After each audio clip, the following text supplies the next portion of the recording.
जब पता होगा कि आपने भोजन किया है तभी मुझे तृप्ति मिलेगी आर्य। तभी मुझे भोजन करने की इच्छा होगी कि आपके कंठ से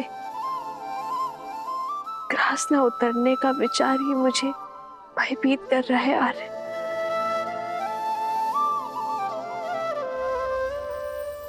श्री राम श्री राम।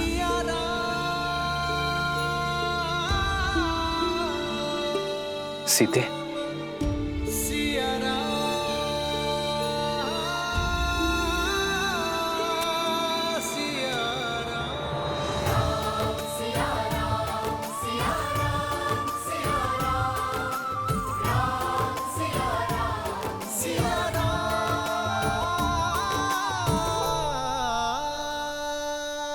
कब तक स्वयं को भूखा रखेंगे आर्य? जब तक ये ना जान जाओ कि मेरी सीता ने भोजन किया है या नहीं। कभी आपसे पहले भोजन किया है मैंने? इसीलिए तो सीते। आर्य, जब दो लोगों में गहन और सच्चा प्रेम हो तो वो एक दूसरे का प्रतिबिंब बन जाते हैं। एक दूसरे से दूर होकर भी एक दूसरे से अलग नहीं हो पाते। एक का सुख दूसरा अनुभव करता है, एक का दुख दूसरे को व्याकुल करता है। आर्य, यदि आप सुखी नहीं रहेंगे, जीवित रहने का मार्ग नहीं खोजेंगे, तो मैं सुख के साथ अपना जीवन कैसे व्यतीत कर पाऊंगी आर्य? मेरे लिए, मेरे गर्भ में पल रही संतान के लिए आपका सामान्य होना आवश्यक है आर्य। इसलिए स्वयं को क्षमा कर दीजिए। भाग्य के इस लेख को स्वीकार लीजिए आर्य, और हमारे वियोग को एक नए सौभाग्य का प्रारंभ समझकर आगे बढ़िए। ये मस्तिष्क तुम्हारी कही हर बात मानता है सीते, पर इस मन का क्या करूं? जैसे मैं अपनी संतान के स्वास्थ्य, उसके सुख के लिए तत्पर हूं, वैसे ही आपको आपकी संतान अयोध्या की प्रजा के बारे में सोचना होगा आर्य। आपके भूखे रहने से उन्हें सुख नहीं मिलेगा आर्य। कैसे करे भापार ये राम, राम सिया राम, सिया राम, सिया राम।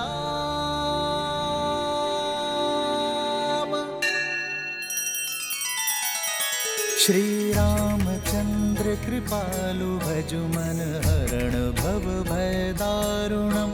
नव कंज लोचन कंज मुख कर कंज पद कंजारुणम।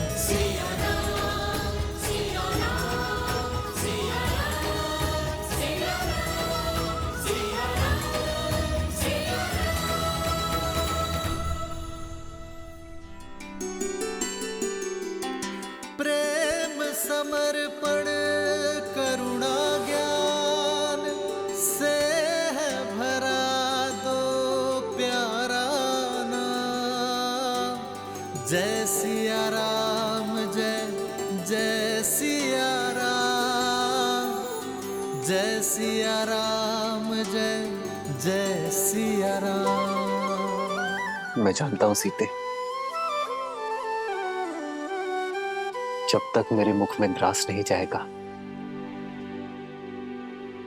तब तक तुम भी नहीं खाओगी। इसलिए मैं अपना व्रत तोड़ता हूं। तुम भी खा लो सीते।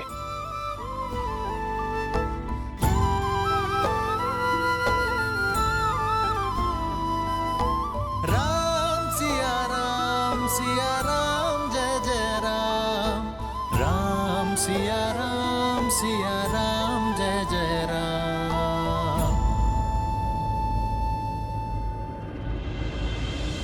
जन्म जन्म का है ये संगम, राम रतन सीता वैभव धन। लगता है आपने भोजन ग्रहण कर लिया है आर्य।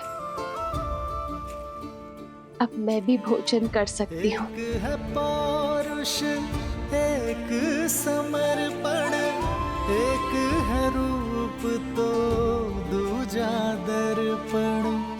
राम है लोचन सीता दृष्टि, राम है बादल सीता वृष्टि।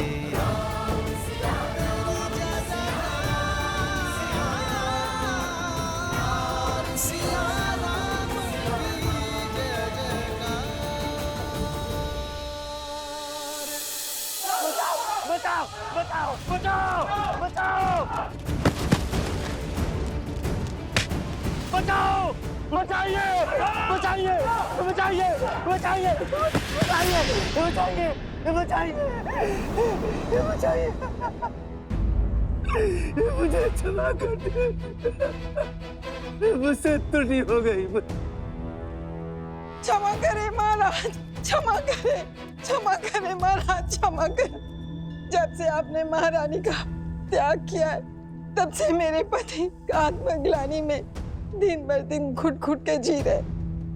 महाराज, मैंने उनको क्षमा कर दिया महाराज। वो आपसे क्षमा मांगना चाहते हैं महाराज, पर आपसे दृष्टि मिलाने की शक्ति नहीं है उनके पास महाराज। इस वजह से वो आपसे क्षमा मांगने नहीं आ पाए महाराज। जब तक आप इन्हें क्षमा नहीं करेंगे, तब तक ये अयोध्या वासी भी इन्हें क्षमा नहीं करेंगे महाराज।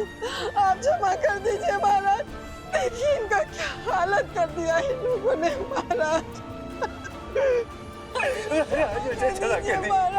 मुझसे त्रुटि हो गई महाराज, खुदा भी ऐसा नहीं करूंगा।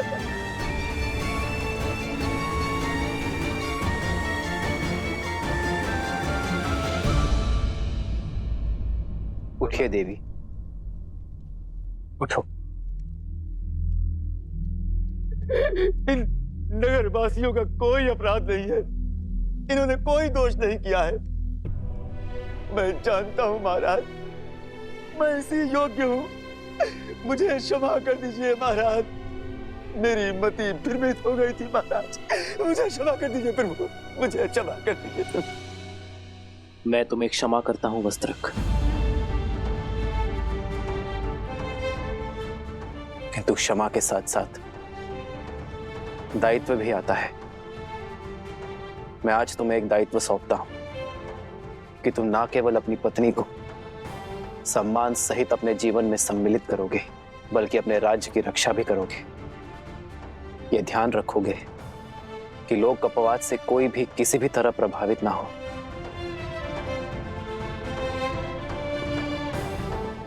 वस्त्रक, अब मेरे साथ साथ तुम भी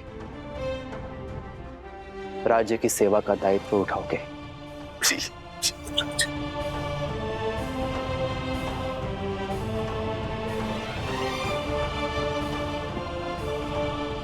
मैं जानता हूं आप सभी व्याकुल हैं, किंतु अराजकता किसी समस्या का हल नहीं। यदि आप कुछ करना ही चाहते हैं तो अयोध्या को कर्म और धर्म की पराकाष्ठा बनाने की यात्रा में अपना सहयोग दीजिए। इस राज्य को राम राज्य बनाने में सहायता कीजिए। कहिए, क्या मेरी अयोध्या की प्रजा मेरी सहायता करेगी? अवश्य सहायता करेंगे महाराज, हम लोग भी अपनी तरफ से पूर्ण सहायता करेंगे। महाराज, आपका बहुत बहुत आभार। अब मैं किसी के बहकावे में नहीं आऊंगा। मुझे स्मरण है, कोई धूर्त वृद्ध ब्राह्मण का भेष बदलकर आया और मुझे भ्रमित करके चला गया।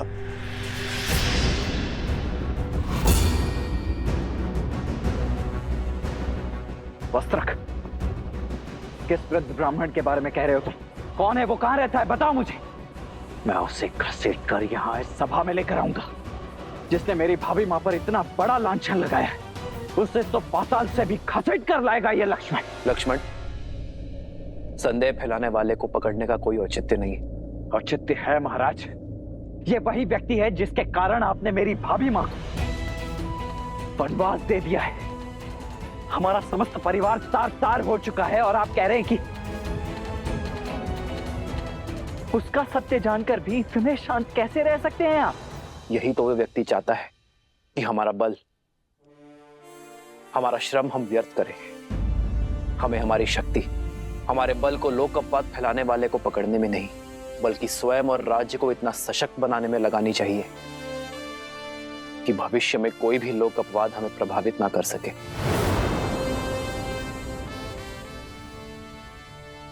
परंतु मैं तो उस पापी को खोज कर रहूंगा जिसके कारण मेरी भाभी मां को उन्हें वनवास का दंश सहना पड़ा।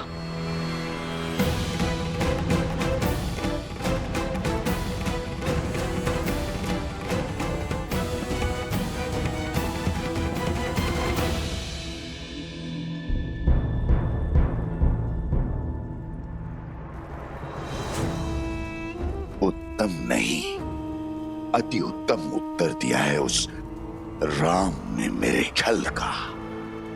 करुणा और त्याग का आवरण ओढ़कर छल का ऐसा लट्टू फेंका है कि सब चारों खाने चित त्याग का डंका बजाकर पुनः अयोध्या का प्रेम पा लिया। बड़ा चतुर निकला ये सूर्यवंशी, पर मैं भी सहस्त्रमुख रावण हूं। सहस्त्रमुख रावण, छल के हर खेल का महारथी। तो बातें ही बनाते रहेंगे या दिखाएंगे जौहर अपना? वहां धर्म का स्वरूप वो राम राज्य बना रहा है। अनंत काल तक पूजे जाने का मार्ग प्रशस्त कर रहा है और तुम एक क्षण की ये जीत का उत्साह मना रहे हो। मूर्ख, असुर तो हो, बलवान पर बुद्धिहीन। परिस्थिति चाहे घर के भीतर की हो या राज्य के अंदर की, रणनीति सदा ही उभरती परिस्थितियों की प्रतिक्रिया होती है। तो फिर इस परिस्थिति से लड़ने के लिए तुम्हारे पास क्या योजना है भैया? यात्रा, अपनी माया से सीता को खोजने की तीर्थ यात्रा। और उसके बाद मुझे उसे खोजना है जो मेरी योजना का सहायक बने, अपने प्राणों की आहुति देकर मेरे लिए सफलता की सीढ़ी बने। कौन? धीरज रखो प्रिय बहन, धीरे धीरे तुम्हें सब दिखाई और सुनाई देने लगेगा। आशा करती हूँ कि इस बार जीत तुम्हारी ही होगी, और यदि नहीं हुई तो इस प्रतिशोध की पतवार मुझे ही थामनी होगी।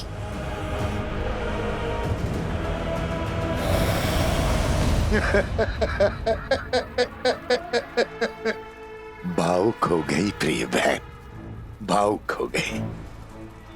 किंतु बहन, युद्ध भावनाओं से नहीं, युक्ति से लड़े जाते हैं। युक्ति से यात्रा आरंभ हो।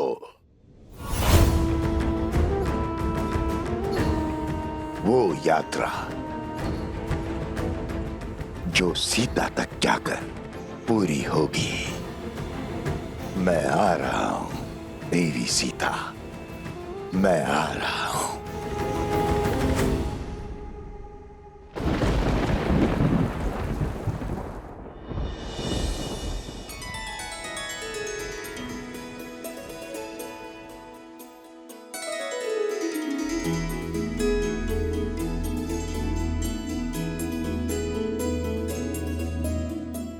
कह नहीं सकते, किंतु अपनी माता की हर बात अवश्य सुनते हो तुम दोनों, है ना? तो चलो, आज तुम्हें अपने प्रभु की लीला सुनाती हूँ। राजा राम से तुम्हारा परिचय करवाती हूँ। वो राजा राम जिनकी भुजाओं में जितना बल है, उससे अधिक प्रेम उनके हृदय में है। अपनी प्रजा को अपने परिवार से ऊपर रखने वाले शासक हैं। और स्मरण रहे, पथ चाहे कितना भी कठिन क्यों ना हो, यदि उनके दिखाए धर्म पथ पर चलोगे तो सदा हल पाओगे।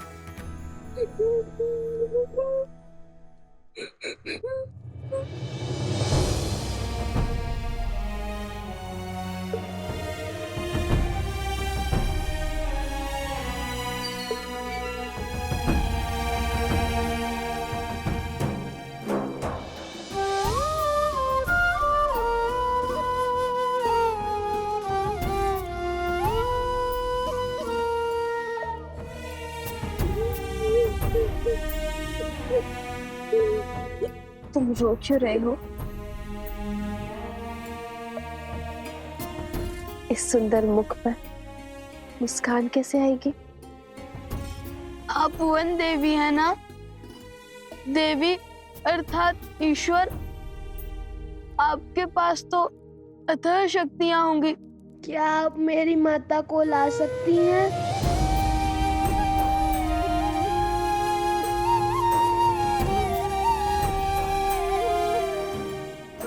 कुमुदनी,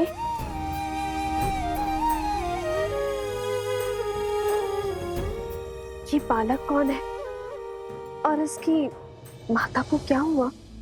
वो शांडिल्य है। 2 वर्ष पहले एक दिन उसकी माता वन में गई और फिर कभी नहीं लौटी। वो तब से अपनी माता की प्रतीक्षा कर रहा है। वो नहीं जानता कि उसकी माता को लवणासुर राक्षस ने खा लिया है। अब वो कभी नहीं लौटेंगी। लवणासुर?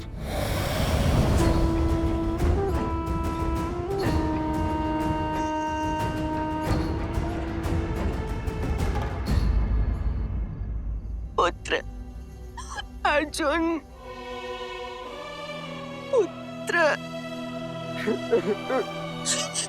पुत्र अर्जुन, तुम कहीं नहीं जाओगे। सुना तुमने? तुम कहीं नहीं जाओगे। क्षमा करना बहन, मैं विवश हूँ। हर अमावस्या को हमारे गांव से उस दुष्ट लवणासुर को किसी की बलि देनी पड़ती। इस बार तुम्हारे घर की बारी। इकलौता पुत्र है मेरा, इसको बलिदान कैसे दे दूं? इसकी मृत्यु से ये मेरा पूरा वंश नष्ट हो जाएगा। मुखिया जी, कुछ तो कीजिए। कुछ नहीं हो सकता हरिया, फिर भी तुम कहते हो तो मैं प्रयास करता हूं। कोई है? अरे है कोई जो पुत्र अर्जुन के स्थान पर अपना बलिदान देने को सज्ज हो?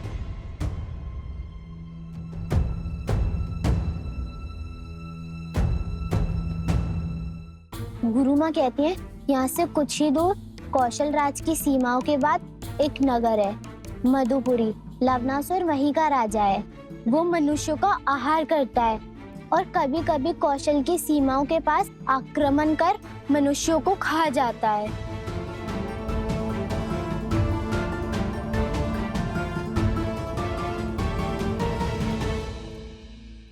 तुम मेरी एक सहायता करोगी? देखा, मैंने कहा था। चलो पुत्र, और कोई उपाय नहीं। मैं हूं ना।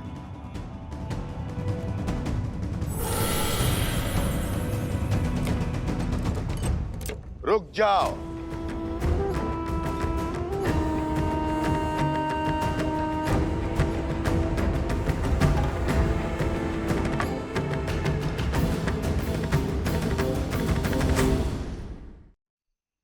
मैं चला जाता हूं।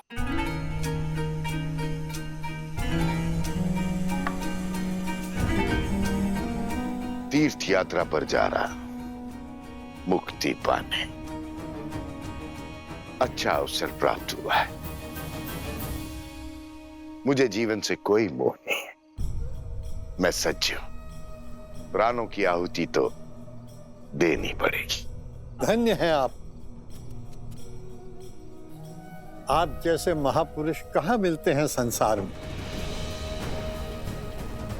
आपका बहुत बहुत धन्यवाद। आओ मित्र।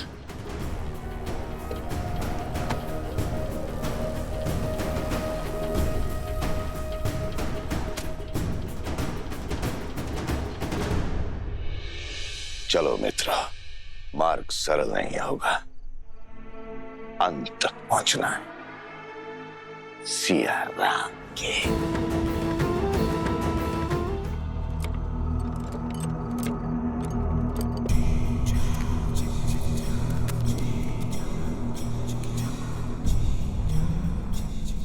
आओ लवनासुर, आज अमावस्या की रात्रि है। भक्षण करो मेरा, लेकिन मेरे गांव वालों को छोड़ दो। लवनासुर,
ये क्या था? सहस्त्रमुख रावण। सहस्त्रमुख? तुम्हारे पास खाने के लिए एक मुख है, मेरे पास सहस्त्र। सहस्त्रमुख रावण तुम्हारा मामा। मामा? तुम्हारे पिता के प्रति मेरा आदर मुझे तुम्हारे पास खींच लाया है।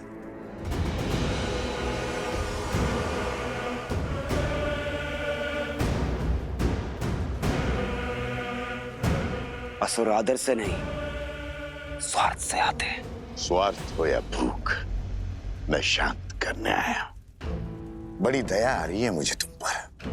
महान असुर, मधुर राक्षस के पुत्र होकर ऐसी दीनता। अपने पिता की दी हुई सौगात इस मधुपुरी राज्य में ही संतुष्ट हो।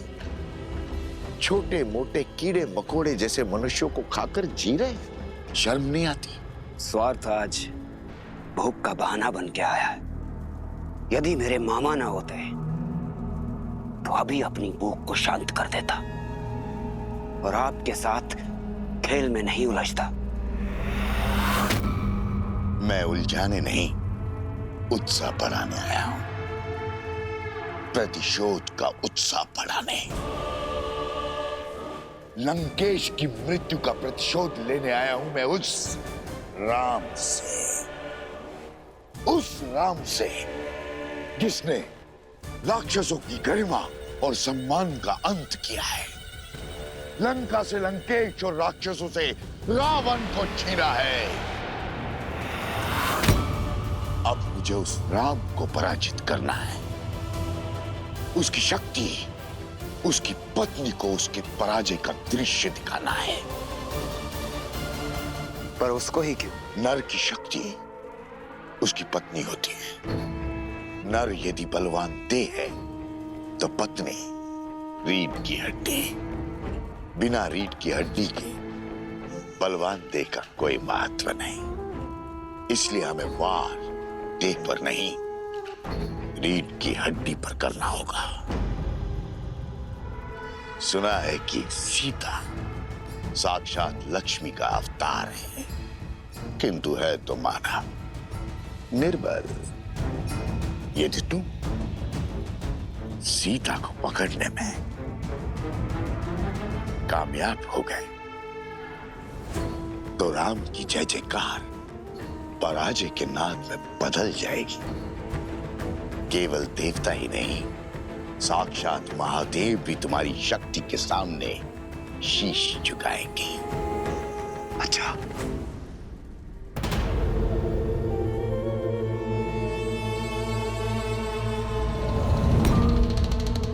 राम राज्य की स्थापना हमारी पराजय है।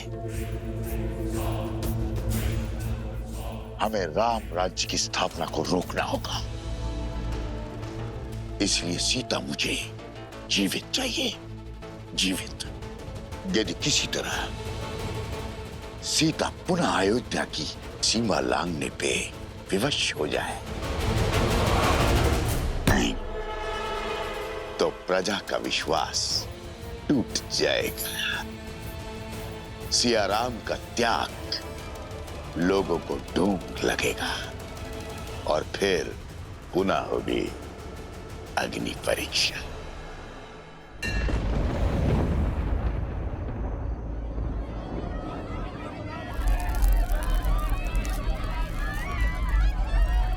कौन है?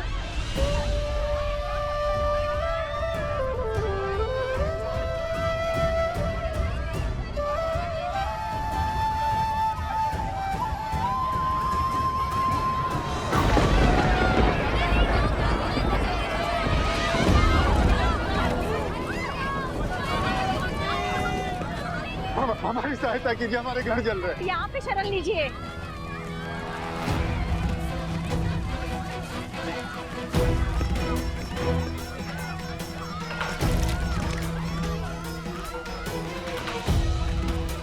गुरु माता, ये सब कैसे हुआ? 10 कोस पर इनका गांव है। लगता है लवणासुर ने आक्रमण किया है। इसी कारण ये भागकर आश्रम में शरण लेने आए हैं। लवणासुर? वो मनुष्यों का आहार करता है और कभी कभी कौशल की सीमाओं के पास आक्रमण कर मनुष्यों को खा जाता है।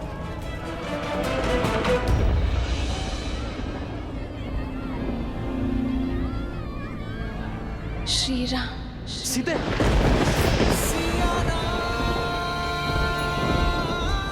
सीते,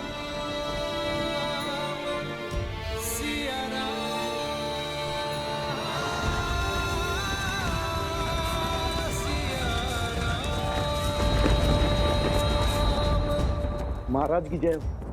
अभी अभी सूचना मिली कि वन में लवणासुर ने ऋषियों और आश्रमों पर आक्रमण कर दिया है।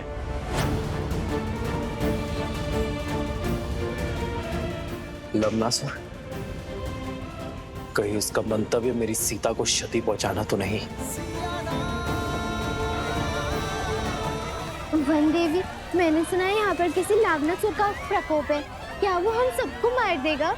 मेरी माता को भी? किसी को कुछ नहीं होगा, ना तुम्हें और ना ही तुम्हारी माँ को।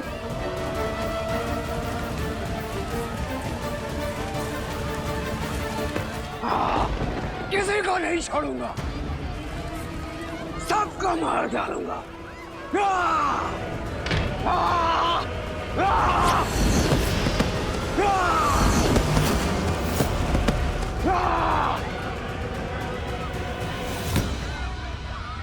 लवणासुर, हर अमावस्या को हमने एक नर बलि देने का वचन दिया था और उसे निभाया भी। फिर इतना हाहाकार, इतना क्रोध क्यों? ये क्रोध नहीं, प्रतिशोध है। और यहाँ केवल राक्षस रहेंगे।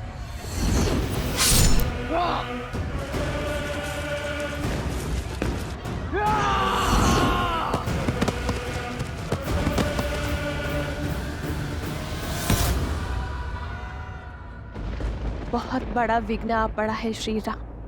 इस क्षेत्र को लवणासुर के प्रकोप से बचाइए। ये समस्त विश्व आपका राज्य है आर्य, आपकी प्रजा है आर्य। सहायता कीजिए।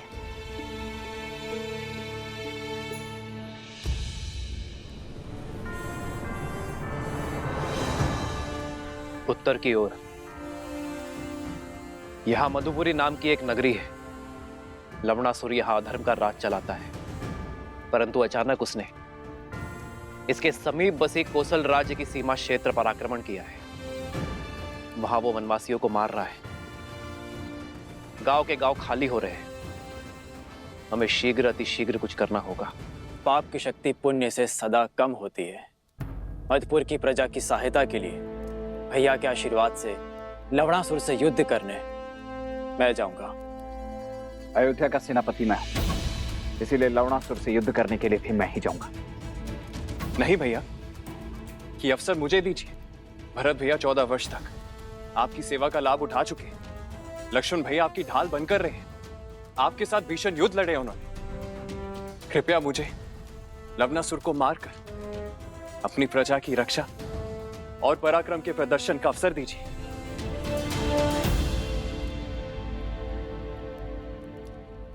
ठीक है शत्रुघ्न,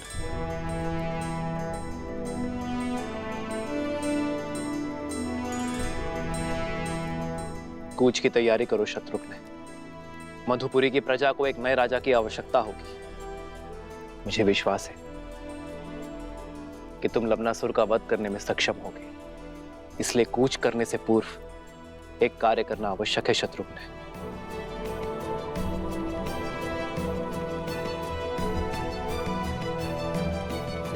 तुम्हें कुटिया में ही विश्राम करना चाहिए। ऐसी अवस्था में तुम्हारा बाहर आना उचित नहीं है। कैसे रुकती गुरु माता? केवल अपने बारे में ही नहीं, समाज और संसार के बारे में भी तो सोचना है। भगवान वाल्मीकि के आदेश अनुसार भारद्वाज ऋषि यज्ञ आरंभ करेंगे लवणासुर की शक्तियों को कम करने। हाँ गुरु माता, तपस्वियों का कर्तव्य है यज्ञ और प्रार्थना करना।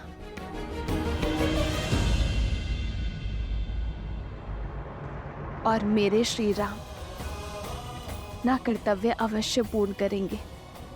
बस उन्हें सूचना मिलने भर की देर है। वो लवणासुर के आतंक का अंत करने में विलंब नहीं करेंगे।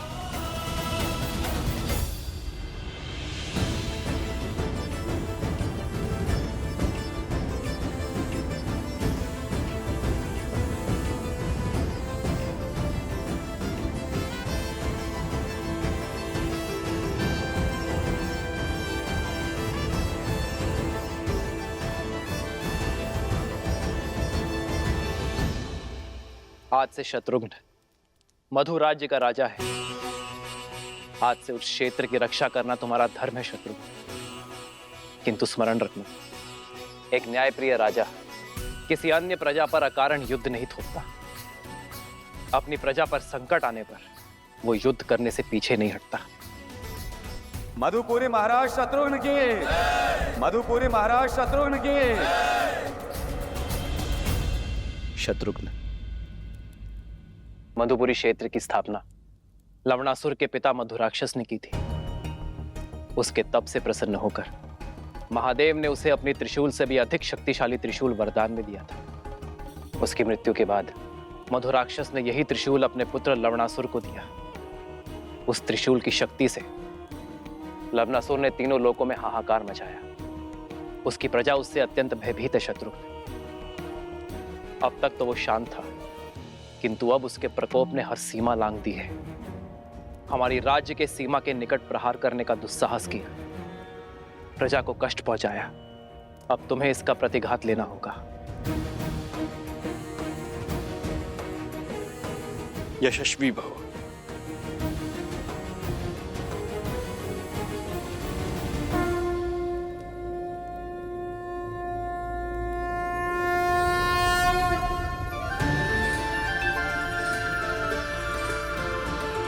यह अस्त्र मुझे ऋषि अगस्त्य ने दिया था।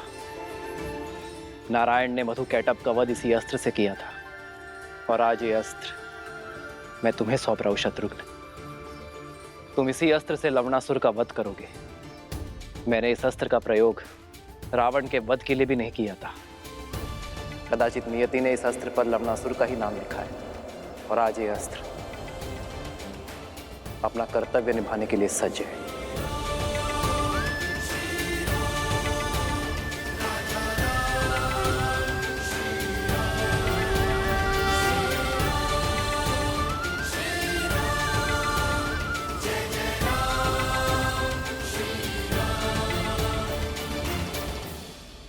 विजयी भव।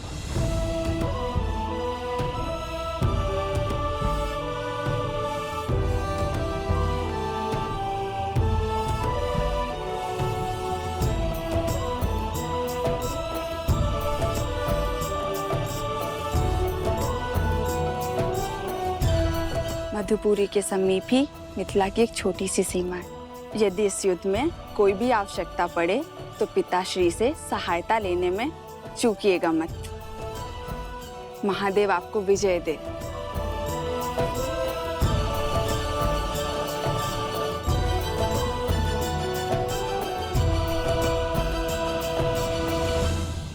भगवान वाल्मीकि का आदेश है, सभी आश्रम जनों को अनुष्ठान में बैठ मंत्रोच्चार करना है। ओम शांति शांति स्वाहा।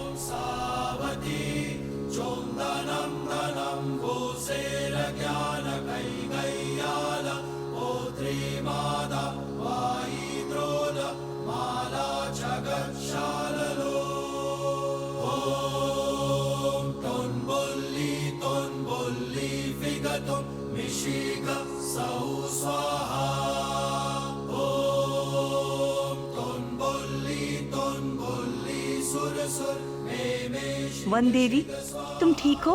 लगता है प्रसव की पीड़ा आरंभ हो गई है। इन्हें कुटिया में जल्दी ले जाने का प्रबंध करो। श्री राम, श्री राम।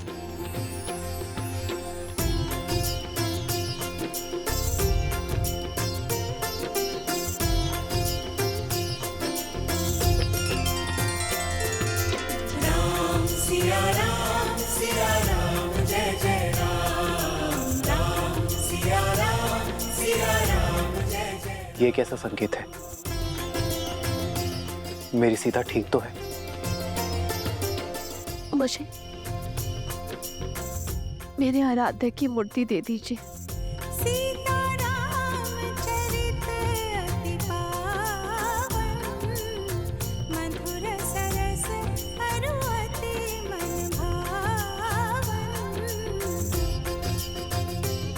मेरे पूर्वजों, मेरी सीता की रक्षा करना।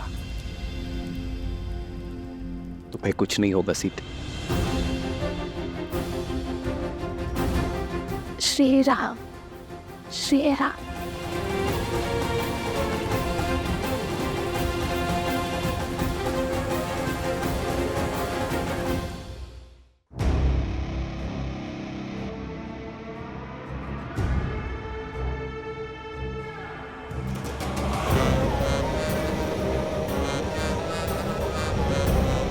सीमा तो सुरक्षित है आश्रमवासियों। हम सीमा पार करके अंदर नहीं आ सकते, लेकिन तुम लोगों को बाहर तो ला सकते हैं।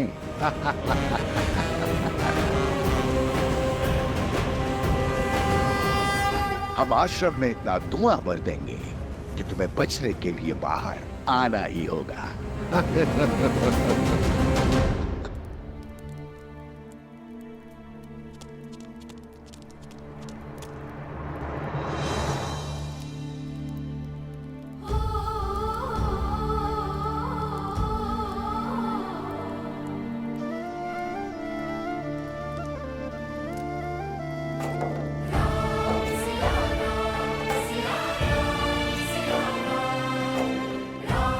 सीते,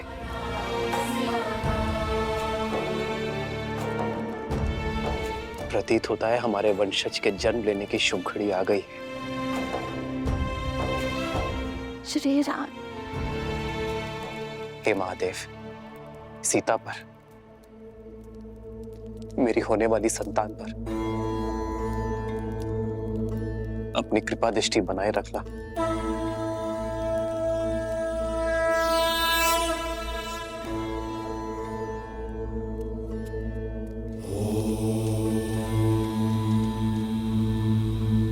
चिंता का कारण दिखाई दे रहा है ऋषिवर।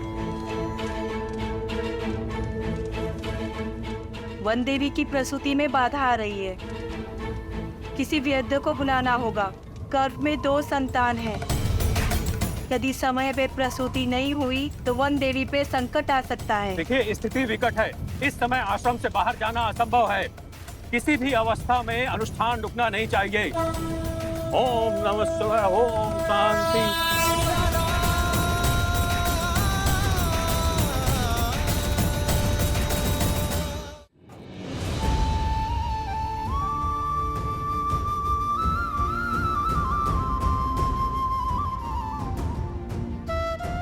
श्री राम, श्री राम।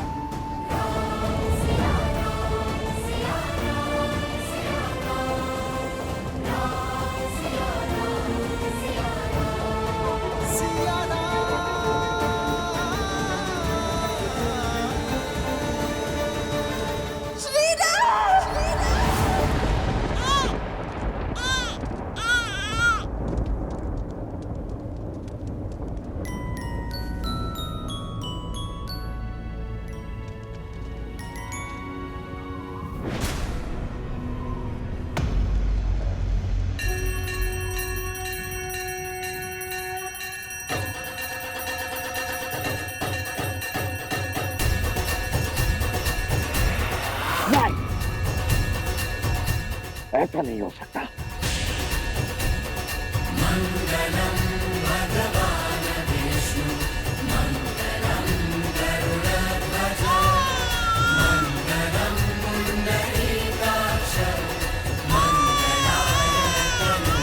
बधाई हो वनदेवी, पुत्र जन्मे हैं।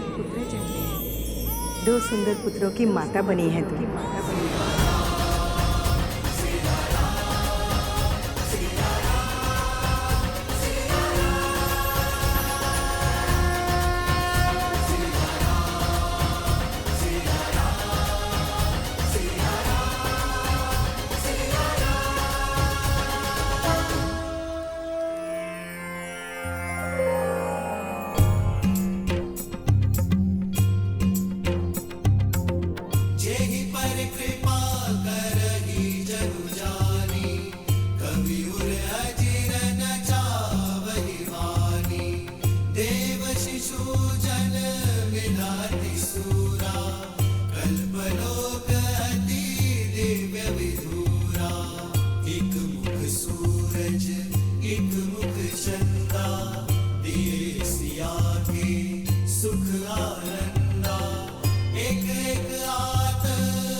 अग्निर्षि पवमानः पाञ्चजन्यः पुरोहितः नमिमहे महाज्ञं स्वाहा इदम् अग्नये पवमानाय इदं नमः।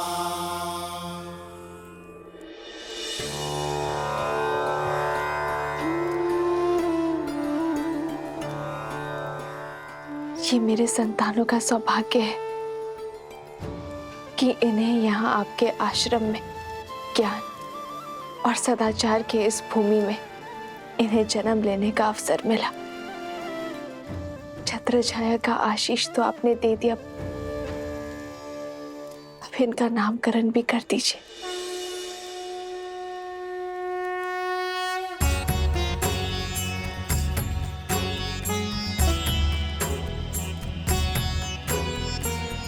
तुम्हारा ये पुत्र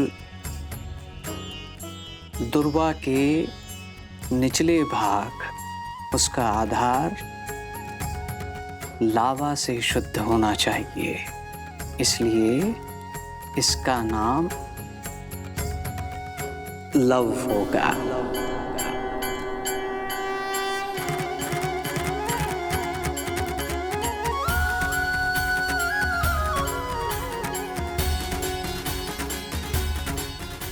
और ये दुर्वा के ऊपरी भाग कुश और मंत्रों के जाप से शुद्धि पाएगा, इसलिए ये कुश कहलाएगा।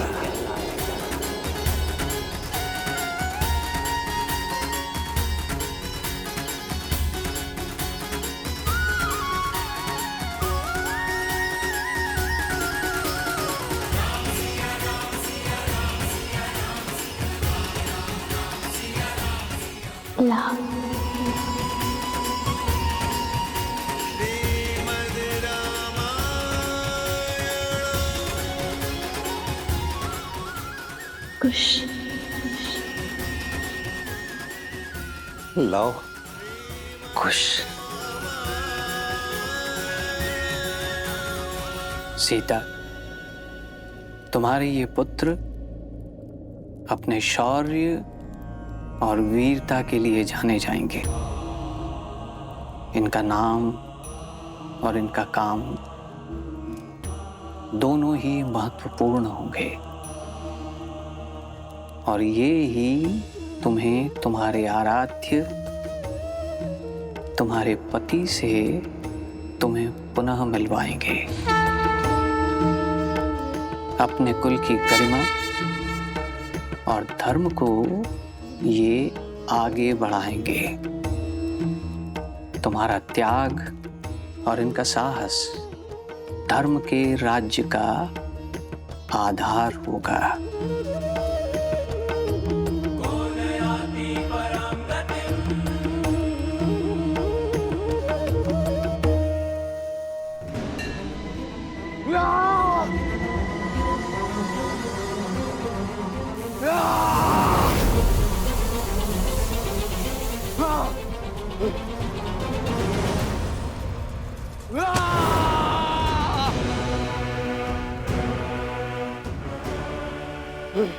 शांत हो जाओ लवनासुर, शांत हो जाओ। कैसे कैसे शांत रहूं? मेरे बल पे निर्बलता का कलंक लग रहा है। जो लवनासुर बड़ी बड़ी सेनाओं को पराजित करता था, आज स्वयं पराजित हुआ है। मेरी पराजय को कैसे विजय में बदला जाए, ये विमर्श देखने के बजाय मुझे धैर्य का पाठ पढ़ा रहे हैं। हाँ। क्रोध बुद्धि के साथ साथ अस्तित्व को भी खा जाता है, लक्ष्य से भटका देता है। अपनी पराजय को विजय की पहली सीढ़ी बनाओ। ज्ञात था मुझे कि तुम पराजित होंगे, किंतु ये नहीं पता था कि सीता अपने संतानों पर मंडराता हुआ संकट देखते हुए भी आश्रम की सीमा नहीं लांघेगी। किंतु निराश होने की कोई आवश्यकता नहीं है। योजना तो परिस्थिति के साथ बदल जाती है, स्थिर रहता है तो केवल लक्ष्य।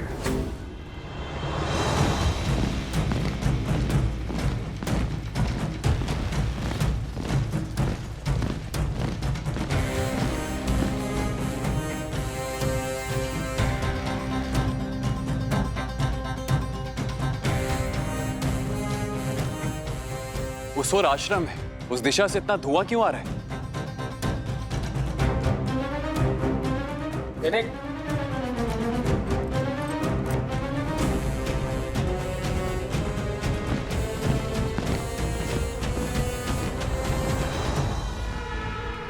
साम, दाम, दंड, भेद, चाहे जो अपनाना पड़े हम अपनाएंगे,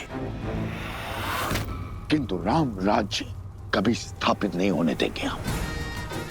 यदि अयोध्या आदर्श राज्य बना तो ना तुम बचोगे, ना मैं, और ना ही राक्षस कुल।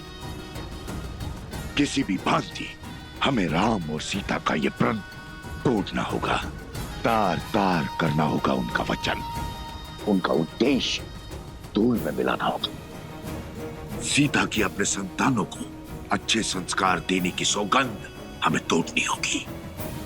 यदि राम और सीता नहीं बिखरे तो असुर साम्राज्य बिखर जाएगा। अब राम और सीता को हराने के लिए मुझे चाहे जो करना पड़े मैं करूंगा।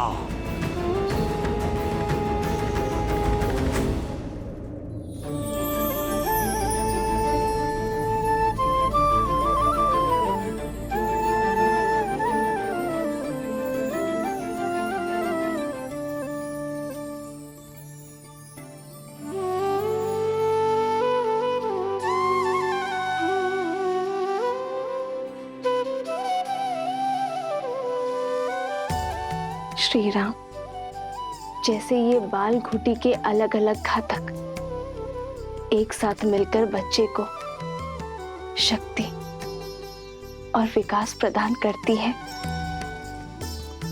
वैसे ही आपके बच्चे लव और कुश दोनों एक होकर राम राज्य का भविष्य, धर्म का आधार और न्याय की नींव बनेंगे।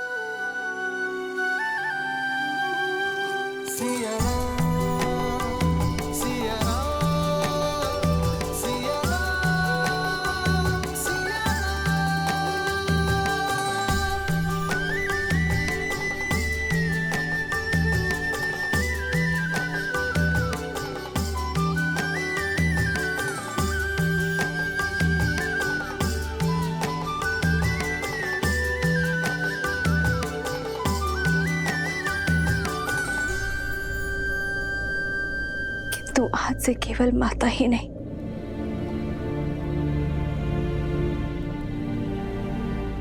पिता का भी कर्तव्य निभाना होगा। अरे,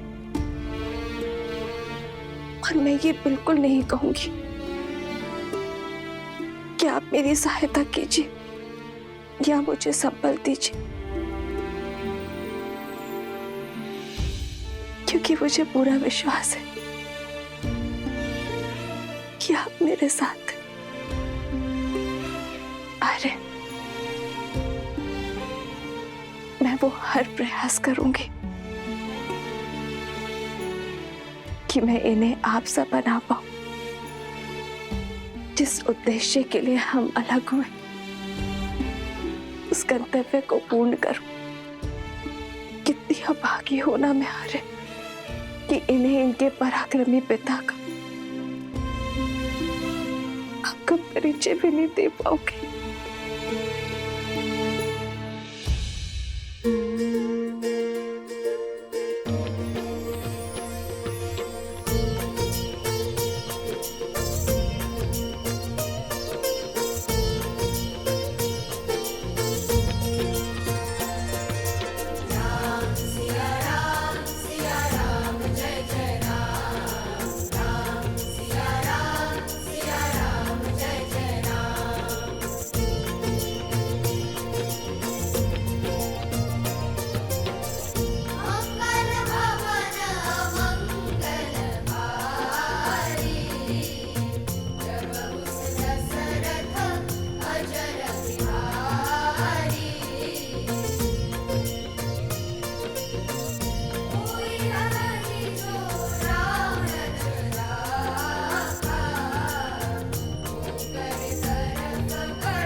वाल्मीकि भगवान, आपका कोटि कोटि नमन। आपने मेरी दुविधा हर ली और साथ ही मुझे दिशा भी दिखाई।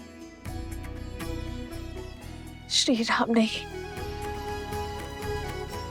तो राम कथा से उनका परिचय करवाऊंगी, उन्हें अपने पिता सा समान सामर्थ्यवान बनाऊंगी। आश्रम की ओर सावधानी से चलिए। जो धुआं दिखा था अवश्य किसी संकट का चिन्ह है। यदि कोई भी राक्षस या घातक जीव दिखे तो उससे हमें आश्रम की सुरक्षा करनी होगी। जी महाराज।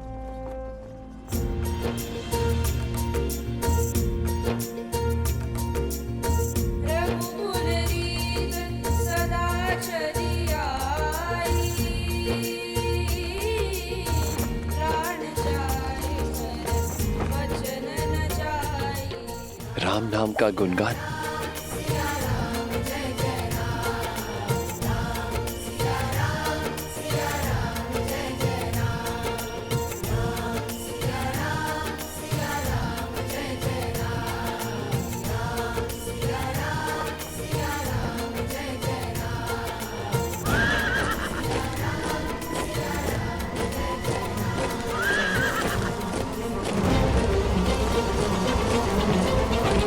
लगता है अवश्य आक्रमण होने वाला है। चुपचाप बिना किसी ध्वनि के अलग अलग दिशाओं में छुप जाओ। अचानक से ये गायन क्यों रुक गया? छोटी छोटी टुकड़ियां अलग अलग दिशा में जाकर आश्रम की रक्षा के लिए तैयार रहो। ऐसी जगह देखना जो आश्रम के निकट हो और आश्रम को चारों ओर से सुरक्षित कर सके। मेरे संकेत की प्रतीक्षा करना।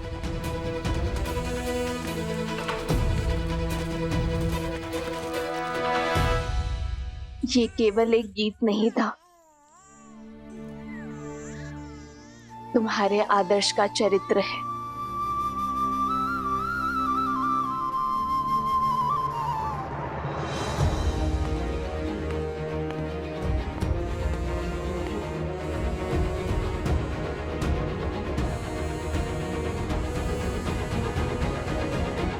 लगता है आक्रमण किया गया है।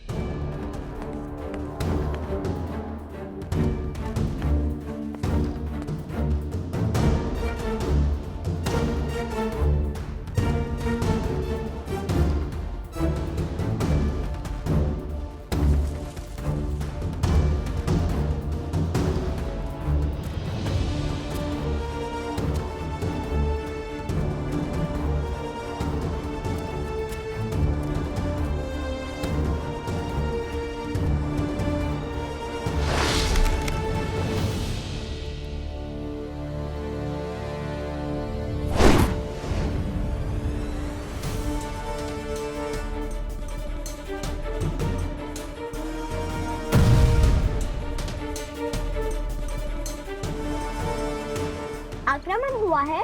अवश्य कोई मायावी आया है जो आश्रम पर आक्रमण कर वन देवी को लेने आया है। आप सब घबराइए मत, मैं तो यहाँ आपके गाने के बोल सुनकर आया हूँ। भागो, भागो! असुर है, भागो, मायावी आया है।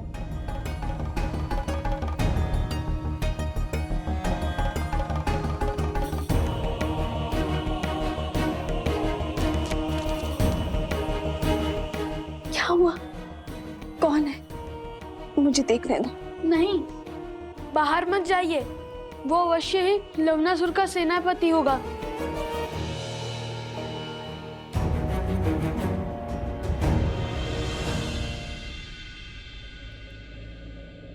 जिसके मुख पर श्री राम के नाम का गुणगान हो, उससे किसी से भयभीत होने की कोई आवश्यकता नहीं है।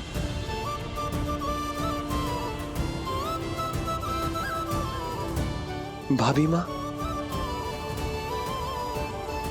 कौन है आप भद्र? आश्रम में शस्त्र के साथ प्रवेश करने का कारण? मुझे लगा कोई दुष्ट ने आप पर आक्रमण किया है ऋषिवर। ये शस्त्र आपकी सुरक्षा के लिए ऋषिवर। मैं अयोध्या के महाराज श्री राम का छोटा भाई शत्रुघ्न हूं।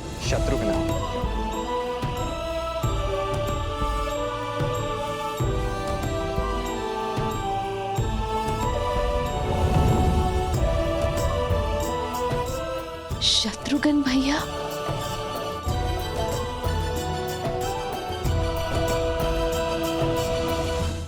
मैं यहाँ भगवान वाल्मीकि से आशीर्वाद लेने आया हूं। महाराज श्री राम की आज्ञा से लावनासुर का अंत करने निकला हूं। आइए आइए, आप मेरे साथ आइए। आइए।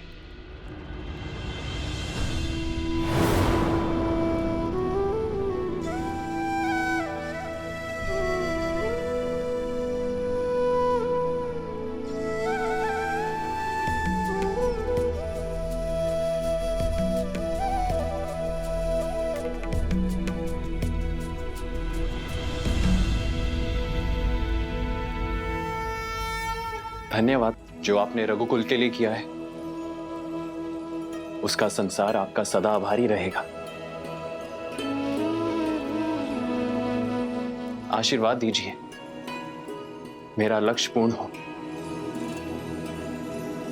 शत्रुघ्न, तुम लवनासुर से लड़ोगे भी और उसका अंत भी करोगे। तुम्हारे पास राम का अस्त्र जो है, किंतु पुत्र बीते हुए कल का भार और आने वाले कल की चिंता भुजाओं को झुका देती है। इसलिए तुम अपना धर्म निभाओ और निश्चिंत रहो, क्योंकि रघुकुल का भविष्य अति सुंदर है।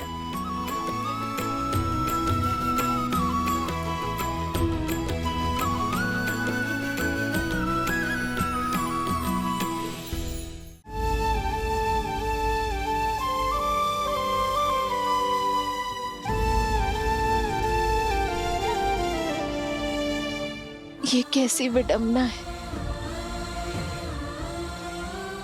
तुम्हारे चाचा श्री तुमसे मिलने आए हैं और मैं उनके समीप भी नहीं जा सकती।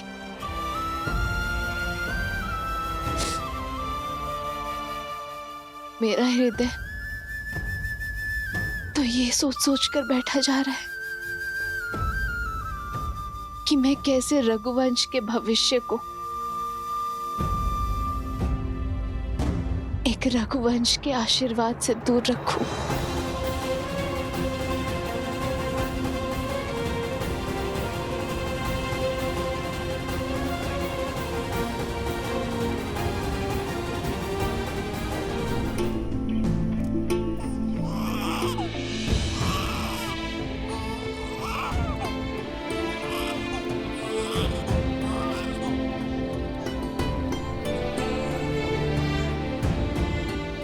उन्हें वन में इतनी दूर छोड़ाया हूं जहां अयोध्या की लक्ष्मण। मुझे संकेत भी मत देना कि तुमने सीता का त्याग कहाँ किया है।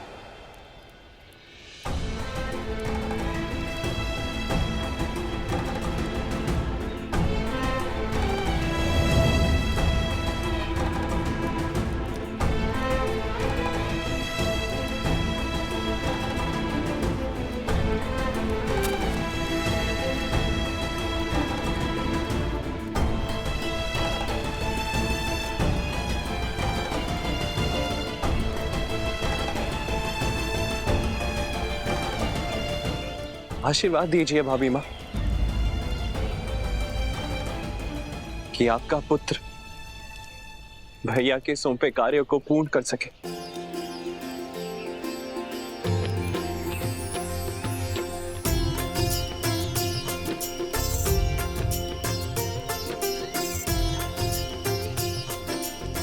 शत्रुघ्न भैया, शत्रुघ्न भैया, सोई जो राम रचिरा को करी तरक बढ़ावे साखा।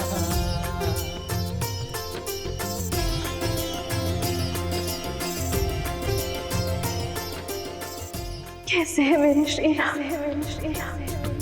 राम सिया राम सिया राम जय जय राम। राम सिया राम जय जय राम। राम सिया राम जय जय। धन्य है आप दोनों। आत्मा के बिना प्राण कैसे होते हैं। आप यहाँ आश्रम में वनवासी का जीवन जी रही हैं, अभावों में रह रही हैं, और वहां राम भैया अपने महल में सन्यासियों का जीवन जी रहे हैं।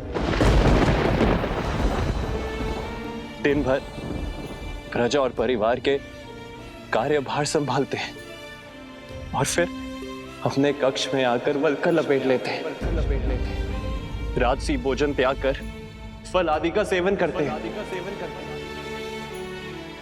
अयोध्या के प्रतापी महाराज से आपके पति बन जाते। कोई कुछ कहता नहीं है भाभी माँ, किंतु सब जानते हैं कि भैया का केवल तन वहां है, उनकी आत्मा यहाँ आपके साथ है। आपकी पीड़ा उनके त्याग में झलकती है। राम सिया राम सिया राम सिया राम। प्रेम और समर्पण की पराकाष्ठा है मेरे श्री राम। प्रेम के बिना समर्पण असंभव है भाभी माँ। ये त्याग तभी हो पाया क्योंकि आप दोनों का प्रेम असीमित है।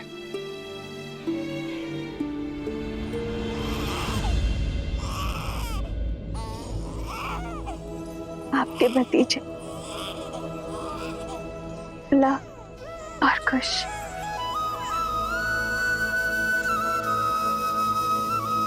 भाभी माँ, क्या मैं उन्हें देख सकता हूँ? पुत्र पूरा सिया परिवारा, प्रबल आनंद शत्रुघ्न जो पारा।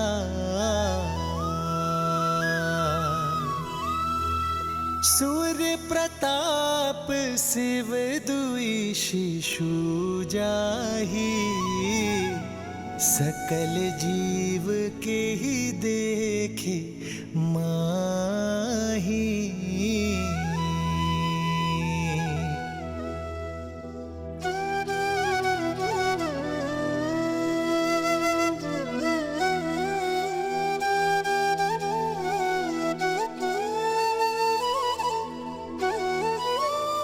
अब आज्ञा दीजिए भाभी माँ। रुकिए भैया, सूर्यवंश के इन सूर्य का तेज अयोध्या तक नहीं पहुंचना चाहिए। आप किसी से कुछ नहीं कहेंगे भैया।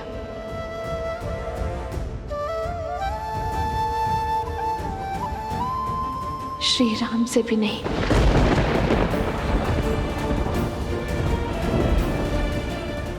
क्यों भाभी माँ?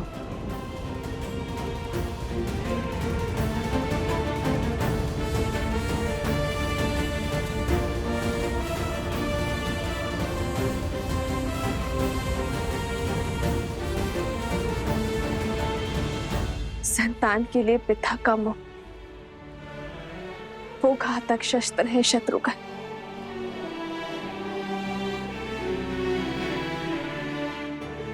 जो बड़े से बड़े तपस्वी का भी तब भंग कर देता है।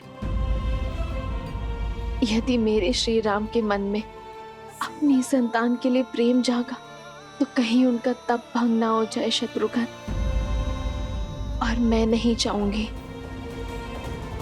कि मेरे श्री राम को कभी भी कर्तव्य पथ पर दृष्टि झुकानी पड़े।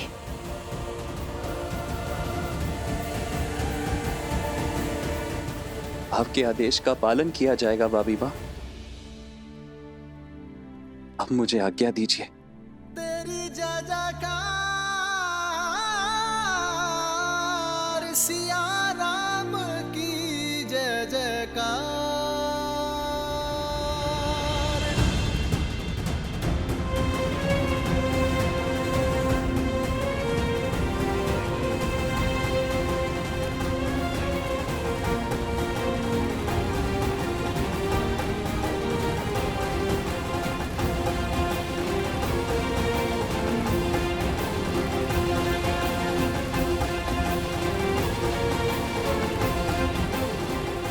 श्री राम।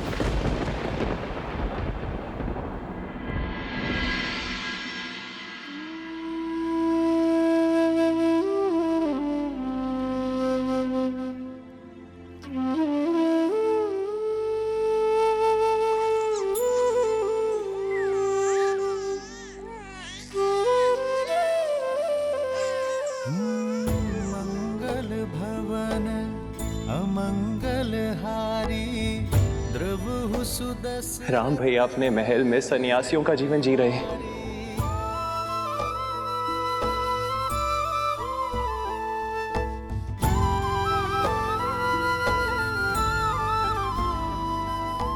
राम सिया राम जय जय राम। सीते, तुम्हारा मन शांत और आनंदित है, पर पीड़ा की झलक भी है। कदाचित तुम्हारे सुख का कारण हमारी संतान है, पर पीड़ा का कारण। सुख तो संतान माता को देते हैं, किंतु पीड़ा एक पत्नी को होती है। कभी कभी तो मन करता है कि सारे बंधन तोड़ अपनी संतान को आपके पास ले आओ, या फिर मृत्यु का स्वांग रचकर आपको ये अपने पास बुला लो।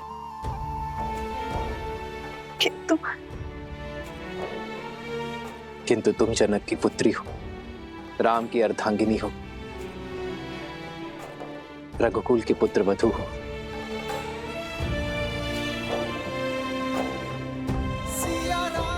सीते, एक पुरुष केवल एक परिवार का धरोहर संभालता है। एक स्त्री के कंधों पर दोनों परिवारों की पवित्रता का भार होता है। भार तो ये भी है आर्य कि मेरे पुत्रों को कभी पिता का छत्र छाया नहीं मिलेगा, और पति को पुत्र सुख। कहीं मैं इस भार तले न दब जाऊं आर्य।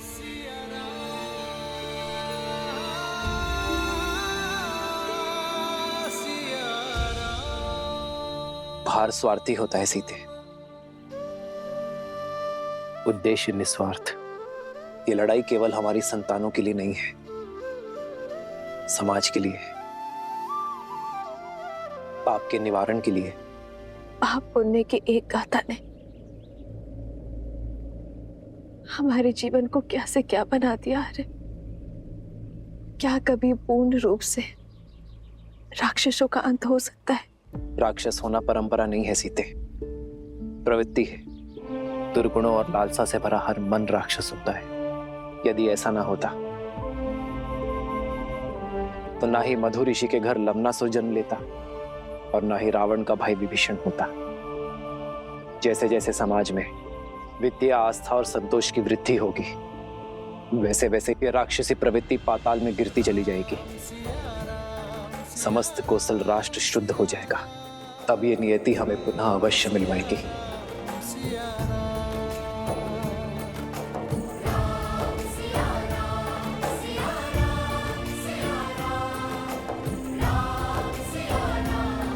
राम कथा में राम के जीवन का सार है। मुझे इस पथ पर चलना होगा।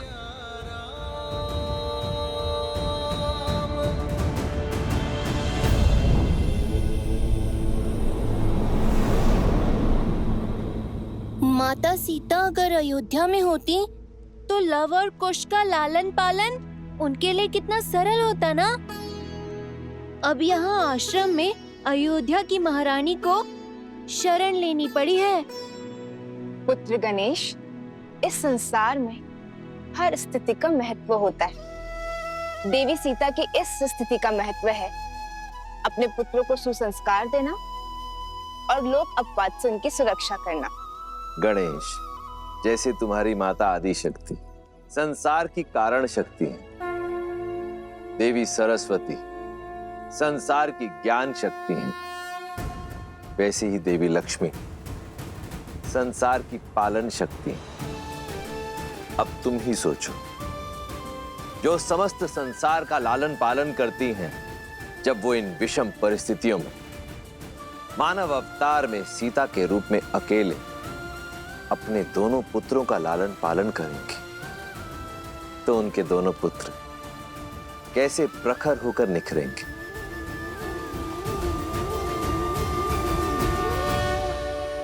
लाव, कुश, जेहि पर कृपा करहि जनु जानी, कवि उर अजिर न चावहि वानी। देव शिशु जन विधाति सूरा, कल्पलोक अति दिव्य विधूरा। एक मुख सूरज एक मुख चंदा, लाव, कुश, सुख आनंदा। एक एक आत यमज युगला, जानकी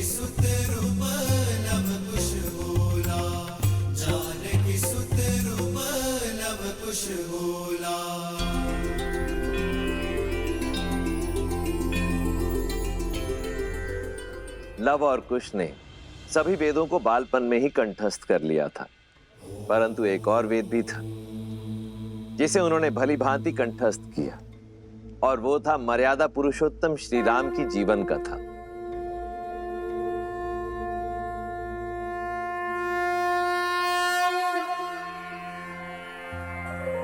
बैठो। ॐ भूर्भुवः स्वः अग्निर्षि पवमानः पाञ्चजन्यः पुरोहितः नमिमहे महाज्ञं स्वाहा इदम् अग्नये पवमानाय इदं नमः। शास्त्र विद्या के साथ साथ शस्त्र विद्या में भी निपुण होते चले गए। जो नदी के तट को मिलाते सेतु, जन्म मात पिता मिलन के हेतु, रामचंद्र सिया विरह घटाने प्रकटे लव कुश रूप सुहाने। जो नदी के तट को मिलाते सेतु, जन्म मात पिता मिलन के हेतु, रामचंद्र सिया विरह घटाने प्रकटे लव कुश रूप सुहाने। जहां एक और लव कुश अपनी माता सीता के सानिध्य में महाप्रतापी राजा राम के गुणों को ग्रहण कर रहे थे, वहीं दूसरी ओर मर्यादा पुरुषोत्तम श्री राम सीता की स्मृतियों के सहारे परंतु अपने पुत्रों के अस्तित्व से अनभिज्ञ अयोध्या के राजा होने का दायित्व निभा रहे हैं। अपने त्याग और सामर्थ्य से राम राज्य स्थापित कर रहे हैं।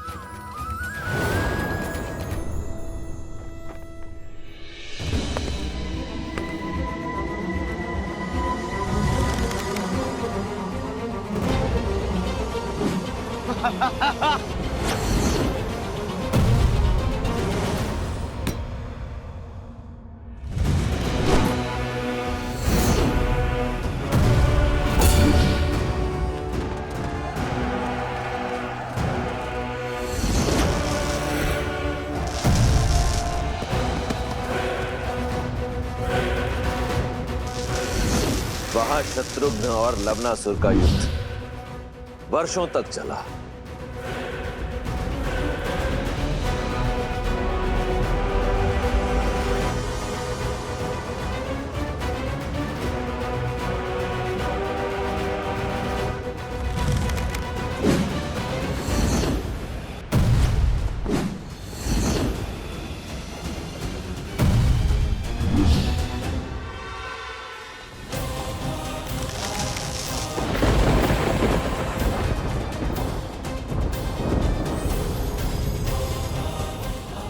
ये अस्त्र मुझे ऋषि अगस्त्य ने दिया था, और आज ये अस्त्र मैं तुम्हें सौंप रहा हूं शत्रुघ्न। कदाचित नियति ने इस अस्त्र पर लवनासुर का ही नाम लिखा है, और आज ये अस्त्र अपना कर्तव्य निभाने के लिए सज्ज है।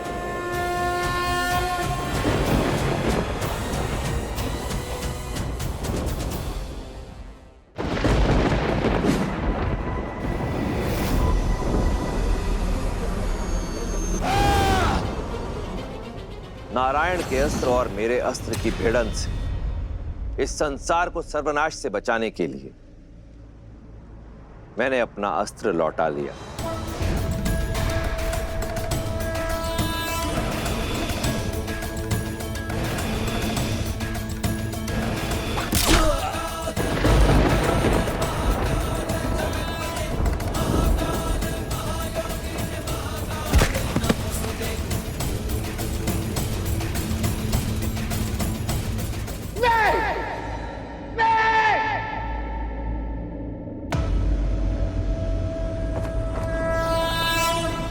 मुख रावण का यह अस्त्र निस्तेज होकर नहीं गिर सकता।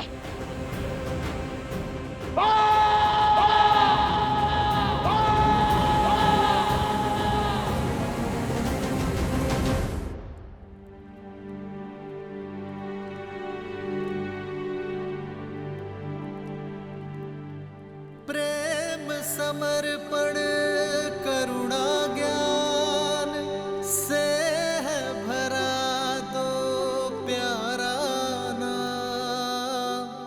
जय सिया राम जय जय सिया राम, जय सिया राम जय जय सिया राम, सिया राम सिया राम सिया राम सिया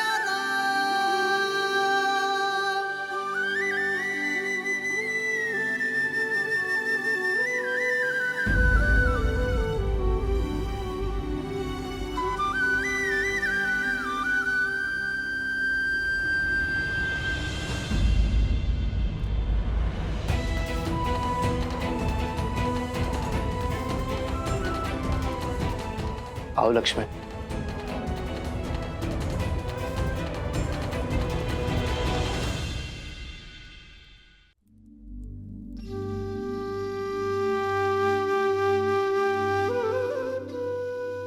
जिन श्री राम की बाईं ओर भाभी माना खड़ी हो वो अयोध्या के राजा राम अवश्य हो सकते, परंतु लक्ष्मण के भाई कदापि नहीं।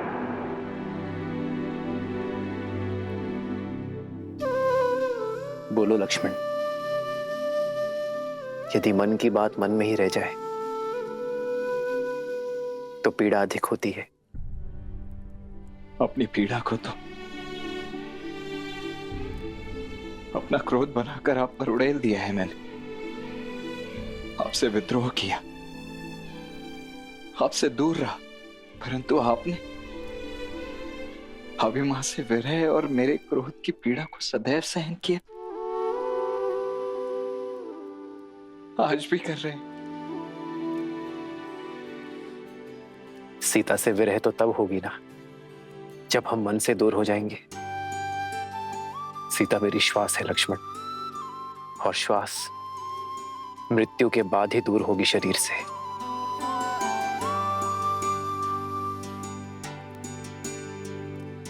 और रही बात तुम्हारी, तुम्हारे क्रोध में भी मेरे लिए प्रेम था, अपनी भाभी मां के लिए प्रेम था, और प्रेम कभी अनुचित नहीं होता लक्ष्मण। मुझे क्षमा कर दीजिए भैया।